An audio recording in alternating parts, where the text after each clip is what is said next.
Hey everybody, this is my hands-on impressions of my new workhorse computer.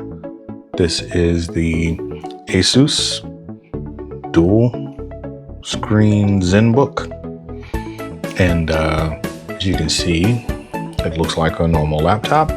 For all intents and purposes, it is.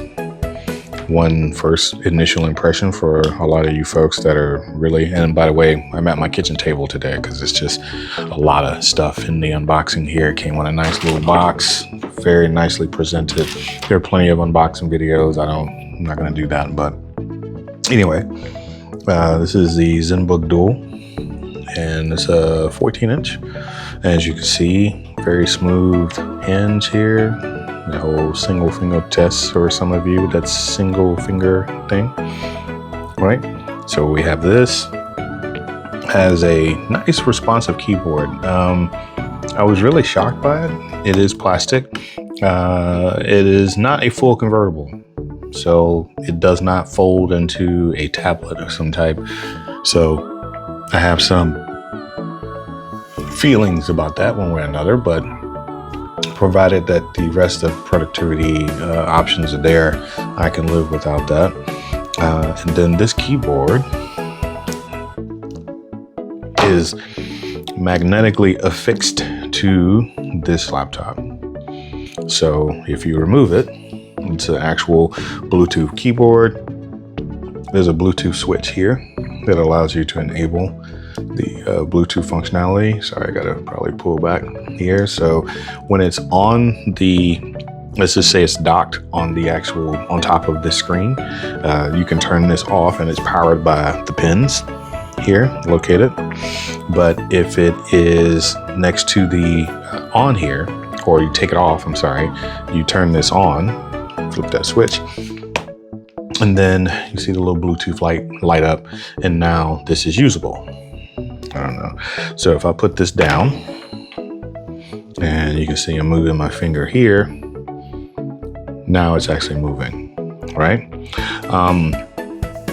So I'm gonna put this back on, and the magnets are pretty powerful to the point to where they're actually self-aligning. So just one-handed, I dropped it and it fell into place. It's here. There's no wiggle.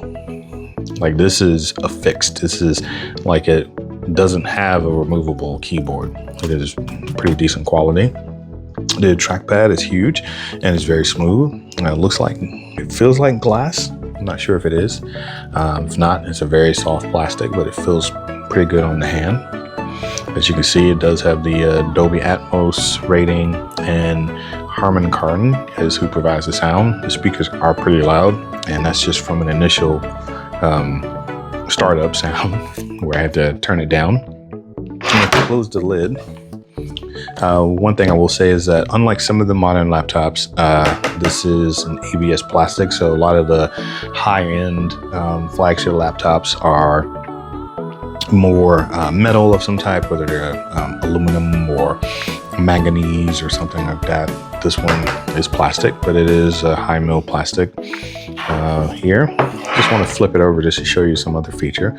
So this has, similar to a Surface, it has a kickstand, and we can talk about what that kickstand is for later. But if you have seen the reviews on this, this allows you to adjust the deck height when it's in one of the other views. Have plenty of ventilation along the bottom here and along the sides there, right? So also around the back, more vents. Here is where you have ports, and so you saw the full-size HDMI on that side. There are two Thunderbolts and a high-speed USB on this side. For some reason, my camera is not quite focusing like it should, but those are Thunderbolts, USB-C, and then that one there is an actual charges the laptop. So if you laptop keyboard, so when you remove the keyboard, next to the switch there's actually a port, and that port allows you to separately charge that that keyboard when it's not there. And there's also, if you look closely, you'll see a battery indicator there as well. So let's go back here. So I'm going to open it up, and what I'm going to do is I'm going to log in. So I'm going to cut video while I log in. I took this over to my shop. I let my team configure this via our autopilot settings. So I purchased it from the store on our business account, dropped it off at my team, my wonderful IT team, made sure that it was configured correctly, it was on the domain, all that type of stuff. We also used our license, so I don't know if this comes with Windows 11, but this has our enterprise version of Windows 11 on it. So far so good. And as you can see, all the drivers are in place, the keyboard removed and unmoved and all that type of stuff. So let me log in and I'll show you what it looks like. All right, guys, I logged in. So as you can see, I just pulled up a generic page like YouTube so that you can kind of see what the content looks like. Let's pull up something here that'll be relevant. And let's test this out. So this video is only in 1080p. So what I want to do is let's look at some of the capabilities here. So let's grab a 4K video,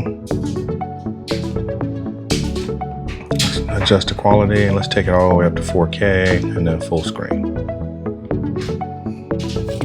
So I apologize for the glare, but if you can make out that detail on the moon there and the phases of the moon, you see that it's a very, very sharp screen. So what I'm going to do now is peel off the keyboard, and as soon as I do that, it activates the bottom screen. So in this case, what I could do is I could have a separate program open down here, right? So what happened is it opened it there, so I can drag this guy down here like that, right? So now I've got a browser open here while I'm watching that video up there. And what's also nice about this, so this goes to the productivity piece. So if I flip it and get that kickstand down, sorry, I'm doing all this with one hand, so a little bit tricky, but it's relatively lightweight, right? So now I've got both screens in front of me like this. Let me push this back a little bit. I'm gonna take the keyboard, put it there, and no bounce. It sits there pretty flat. I would like just a little bit more rubber sticky so it doesn't slide, but in any case it's there. So now I can operate and manipulate here while I'm manipulating there. So that increases my productivity. So I may be editing a video where I have my tools down here, and I may have my video I'm editing up here, or I may be in a call where I'm doing a presentation. So I have my presentation down on the bottom screen and the actual Zoom call on the other side. So the possibilities of there are endless. I could be working on a paper here where I have a Word open, and then down here I could have my research notes so that I'm moving back and forth, or vice versa. I can switch those, right?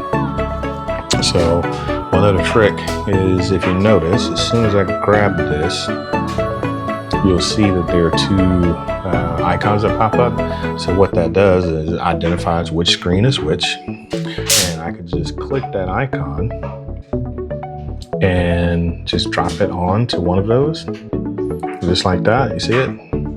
And it'll actually place this wherever I want on the screen.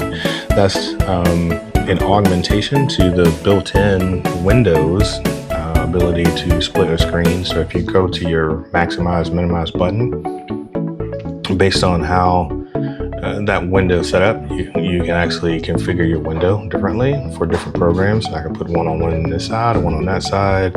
I could do it in quads on this screen, and I could do the same thing on this screen. Let's minimize this. go out to full screen. So I could do the same thing potentially here. So I could have a total of like 8 screens going around. That might be a lot of information for some of you, but that is something that we have a possibility of doing, right? This is just a, by the way, disclaimer, this is a MSN homepage. So whatever you see here, please do not accept that as a political endorsement or anything. Just want to make sure I'm clear about that. But both of these screens are beautiful. Is one thing I wanted to make sure that I was showcasing. And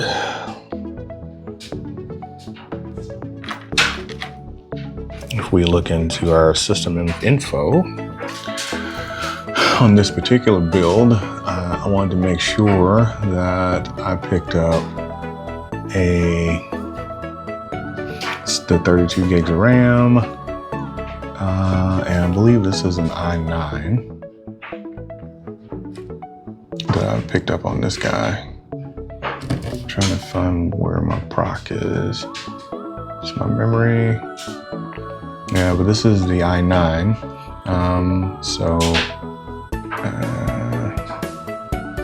That's what's nice about this one. The display, I believe, is is an Intel display. Yeah, it's an Intel Arc graphic. So I think that's part of the newest graphic family. This is actually what their true resolution is for that. Again, going back to the sound card, it is an Intel sound card with an array of microphones all around this thing. So I'll let you know what that looks like during speaker. Foolishness.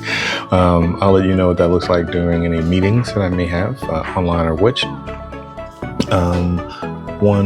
A couple of other things that we can take a look at here for ports. So let's expand ports. Storage. I think I got the 1 terabyte on this. Yes, so I've got a 1 terabyte here, which is awesome. And this is going to be a monster when I'm finished with the configuration. I don't know if there it is. I'm sorry, I lost it right there, but this is an i9 16 core processor. So it has plenty of power for what I want to do moving forward. It is, so whether it be editing video, whether it be something as simple and mundane as a PowerPoint presentation, which can get pretty extensive. I do a lot of those, and reporting out to the board or reporting out to the chief executives and such, my IT lens. So there's a lot of opportunity here. So let's say you don't want both of these screens up, right? So just for a resource, I'm just gonna close this guy like that. See that big, beautiful screen down there? I'm gonna put the keyboard on there like so. And then if you're a person that likes to have a raised keyboard, you could do that. It's maybe a little high for some folks, but you can adjust this kickstand so that you can type at a more of an angle, so it saves your wrists, more indulgent on the fingers. So just another opportunity to show you what it's capable of doing here. I haven't even gone through the rest of the box. Reach over and see if I can grab it. So inside the box, there's a carrying case. There should be up here a stylus. And I believe so there's a stylus, the power bricks. I haven't taken any of that out of the case yet. My team, again, when they did a fabulous job putting this together, what they did is they took it, unwrapped it, unboxed it, configured it, and then boxed it back up so I'd have the same privilege. So they take care of me, so I try to make sure I take care of them. But this has been just a first impression. So far, so good. It types, again, the typing is very well. It's not as, it's very solidly built, so initially when you pick it up, it's heavier than it feels, but it isn't heavy. So that's one thing I wanted to be clear about, is that it's a very toteable laptop. So I can't wait to see what the future holds with me in this laptop, and if this is a true replacement for my Surface Book 2, which I do love. And I'm already lamenting one thing, is that my stylus doesn't have a place to store the stylus on the laptop. So that means I have to configure it somewhere or keep it somewhere. That's going to be a bummer. So that's just one of the things on my mind as I'm thinking through this transition of whether this is going to be the laptop for me, or if this is something that I send back. So one of the other pieces is that I'm always trying to get new equipment in so that I can always constantly A, keep myself sharp, B, keep myself aware of hands-on with new equipment, but C, just in case our current vendor decides that they no longer make a product or something, which has happened a lot over the last 10 years, whether it be Google, whether it be Apple, whether it be Microsoft, they all, Intel, Lenovo, all of these companies, they have a certain run and then they'll drop at a certain time, and it kind of leaves you on the lurch. So I always like to make sure I know what's out there, high end, mid end, so that I'm able to pivot if I need to something different. And hopefully I'll be able to maybe integrate this at a high end, because it's not a cheap laptop, but it's not actually as expensive as you would think. If you're already in the Surface range, this is equivalent. What's expensive about this, and I will soapbox this a bit, is Best Buy. I had to purchase. We're the only group that had it, because this has been sold out since March, so I had to wait a couple of weeks to get it. And I kept waiting, and then as soon as one would jump in stock, I'd go down this afternoon to go pick it up, and it was gone. So I had to be strategic in picking it up so that I could get it. But in any case, their warranty at Best Buy is vastly more expensive than most of our other vendors. So that is one of the problems that we do have. However, with all that said, it's been a pretty good experience so far, and I am really looking forward to experimenting with this, and I'll share more once I get to play with it a little bit more. So that's my first impressions video, guys. All right, folks. I'm at my workstation right now, so the first thing I want to do is test whether, because I looked at the charger, and the charger is a USB-C, yay, because most times that's all I travel with now, is just a USB-C high-speed or high-watt charger, high-speed, I guess, charger, and one that can handle 100 watts or so that I can charge my laptop, and a cable. That's pretty much what I travel with. I don't carry bricks anymore, but this brick is very small, and because this is possibly a replacement for my gorgeous Surface, and just picking these things up, yes, this is a larger laptop screen-wise, right? Because this is a 15, and that's a 14, but this is heavier. Also, one of the things I do love is that not only does the stylus dock here magnetically, but it charges there, so the stylus is always charged. So you are giving up some things or whatever, but we'll see. This on paper is a more powerful laptop, although it does not have discrete graphics like this guy.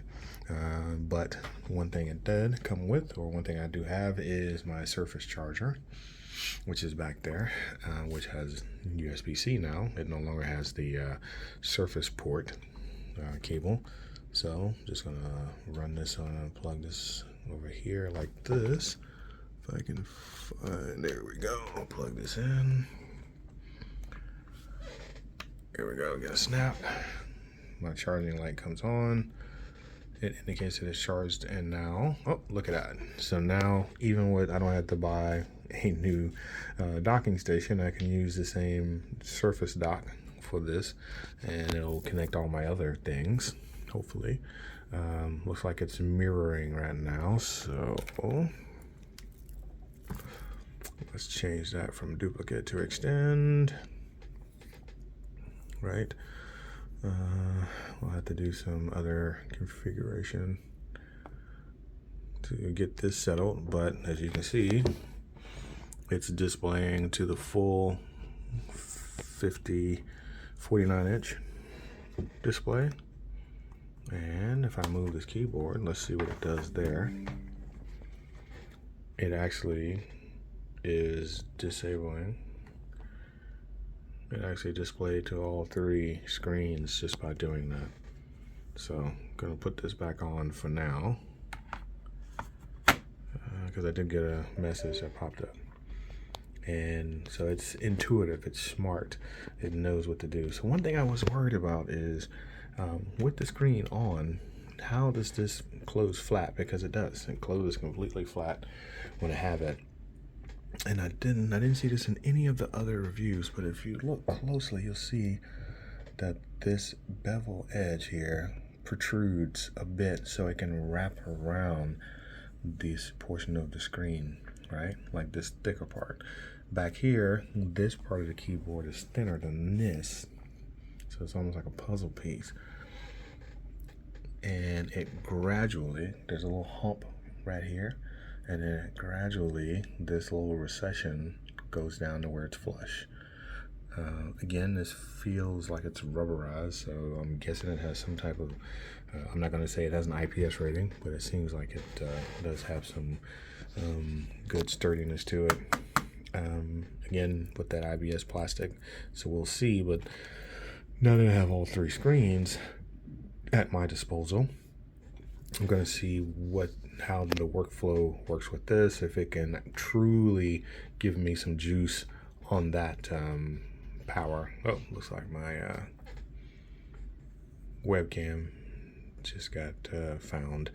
So in any case, what I'll do is I'll play around with this for a while, but did want to show that in this configuration it does actually work. I just got to configure them so that it knows where the screens are, and then yeah, this may be the start of something big.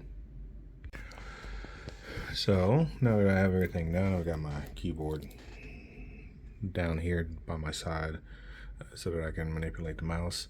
So I have the display stacked, so now if I move the mouse, it may look a little faint, and it goes to the middle screen and now it goes all the way down to the bottom. So I kept the capability of having all 3 screens.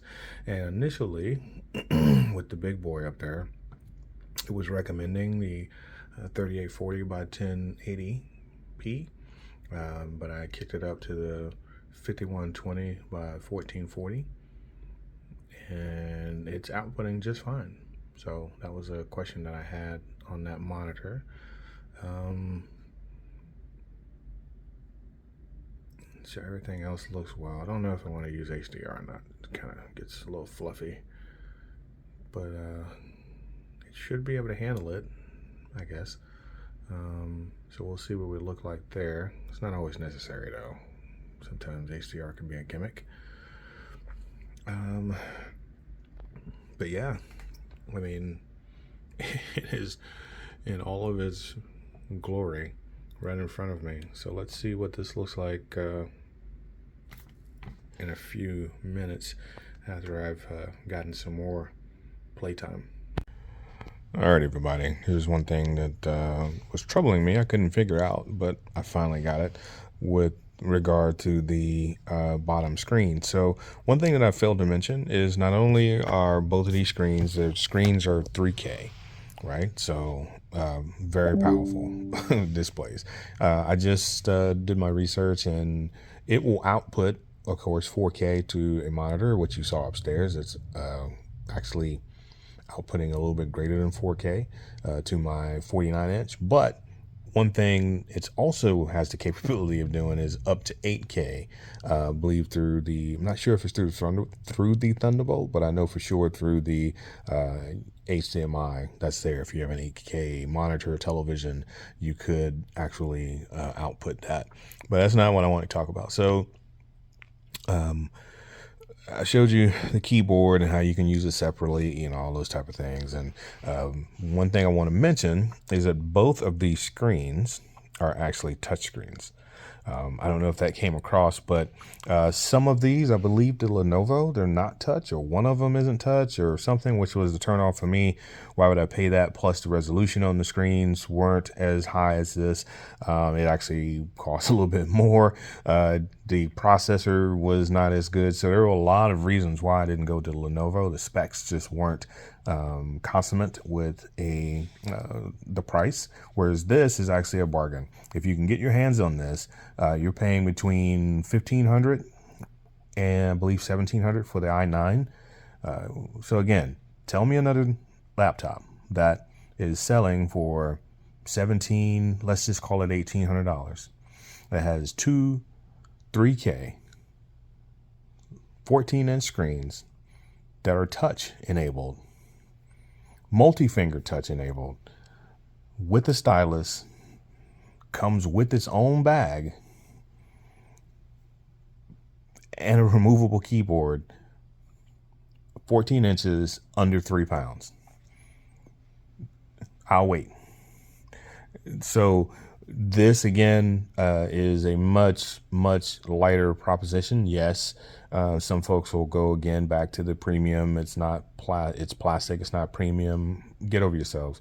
One of the benefits of plastic is it's strong and it's lightweight. It's very durable. Whereas I have metal upstairs and it's very nice, has a nice feel to it, but it's also heavy, right? It is strong, but it's heavy. The metal is also can be brittle at times. So there are some benefits both ways, but that's not what I want to talk about. So what I want to talk about here, and I don't know if I'm going to be able to do this now that I'm thinking about it, is I figured out that to enable the keyboard on this, yes, you can use this without this removable keyboard by enabling the on-screen keyboard. And to do that, you do a 6-finger tap on the screen and it'll enable the keyboard. And by then dragging those same 6 fingers on the keyboard, so it gives you basically something that looks like this as an on-screen keyboard, including a touchpad area, which is insane. Pretty responsive. It's a touchscreen, so you don't have a tactile haptic feel. That would be nice, but that would increase the cost and probably the size by having a haptic motor, especially one that has to give you the feel across the screen that big, so that would increase it. One of the other things is that the handwriting area is there. They have a dial program that's available, so for certain programs it can give you certain extra features via a dial, which is interesting. Morning, you can volume, create new tabs. If you're editing videos and such, you can use that as a jog wheel. So there are a lot of benefits there. So I'm going to pause and then come back so that I can tap the screen with my 6 fingers, because I can't do it with one hand because I only have 5. All right, after a brief break, I use my fingers, and yeah, I do have some fingerprints there because it is a glass screen, touch screen. But yeah, this is now the mouse pad area. And you see I'm manipulating my mouse. I hope that shows up on camera. And again, I can type with the keyboard here. Just tap, and then we say something like a case, right? So I have the ability to type. You do get the audible feedback. You don't get the haptic feedback. I apologize, my hand keeps getting in the camera. So there is that, and I can't do it with the 3 fingers, but again, if you take those same 6 fingers and you scroll down with them, it will pull this keyboard down, removing this touchpad area, and it will expose the handwriting recognition pad and a jog wheel over there. And then you can scroll down further where it's just the handwriting recognition in the jog wheel, and then if you do it a 4th time, it'll wipe all of those things off and you go back to just a blank screen that you can put things on. Now what I haven't done is try to move something, open window, from that screen to this screen while the keyboard's up.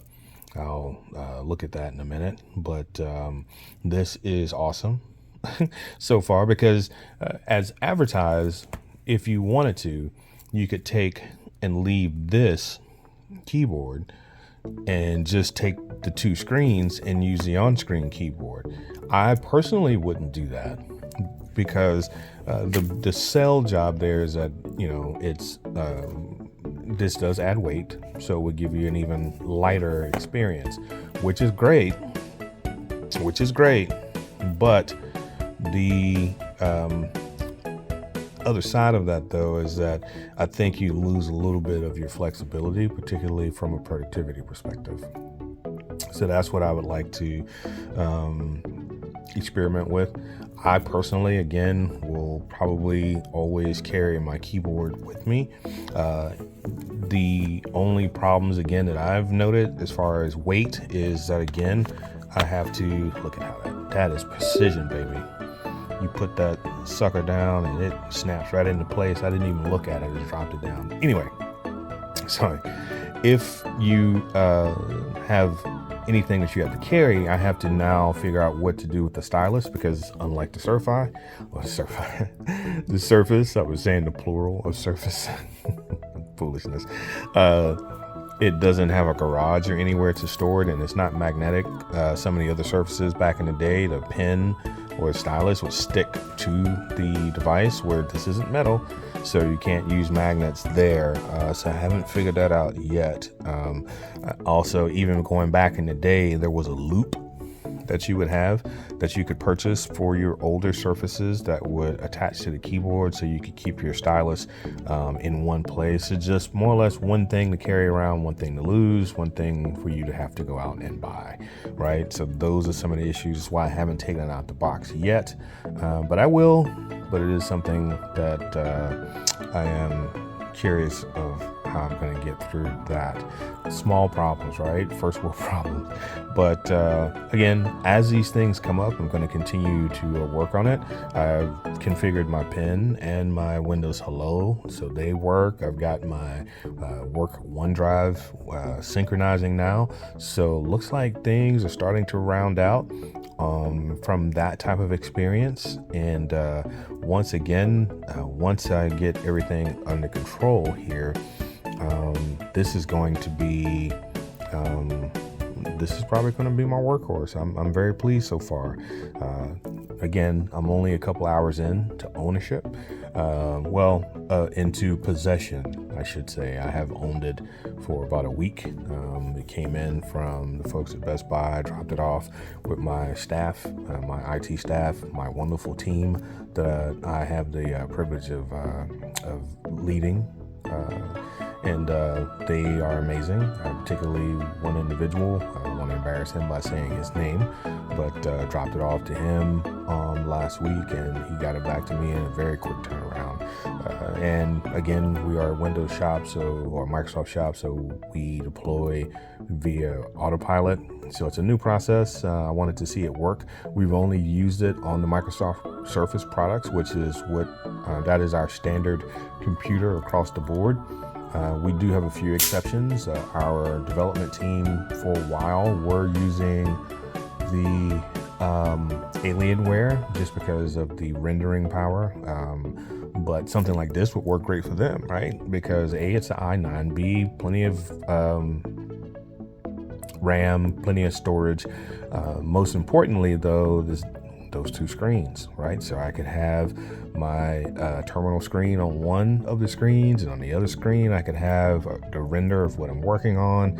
So from a programmatic perspective, I could see this as being an amazing thing, right? Anyway, I'm starting to ramble. So got this working.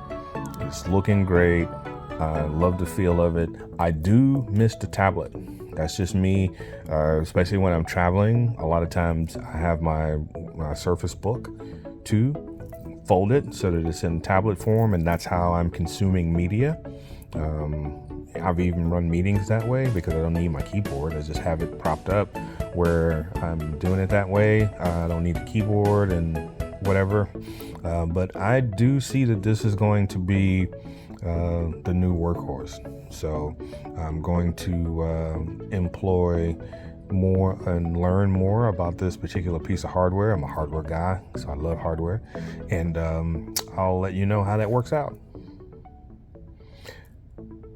I'm happy. I'll just say it now, is that I am pleased. I just wanted to end on that note, is that my first impression is a strong one. I'm very pleased at where I am right now with this particular device. I think that the upside is crazy. I think that there's a lot of potential in this device, but time will tell. Time will tell. So I'm going to stop it here and get back to a little bit of relaxation. I'm done with work now, and I'll talk at you guys later. Okay, so I got Aventurous and I went ahead and opened the stylus box. This is the Asus stylus pen. This is the box it comes in. So this is the actual stylus itself. So has a tip already preloaded. Has a neat little feature. I'm guessing this is an activation button or maybe an eraser. I'll figure it out in a minute. I'm sure there's a tutorial or something. Of course, you have your two buttons here. And then if you slide the top here, there's a USB-C charging port for the stylus. I'm not sure if it's pre-charged or not, but it does come in the case with a small USB-C cable or cord cable, and you can see it's two-sided. So one end goes into the charging port and the other one goes into the laptop port, or potentially you could just use a regular charger and bypass that step, not take up a port. And then let me put this down for just a second.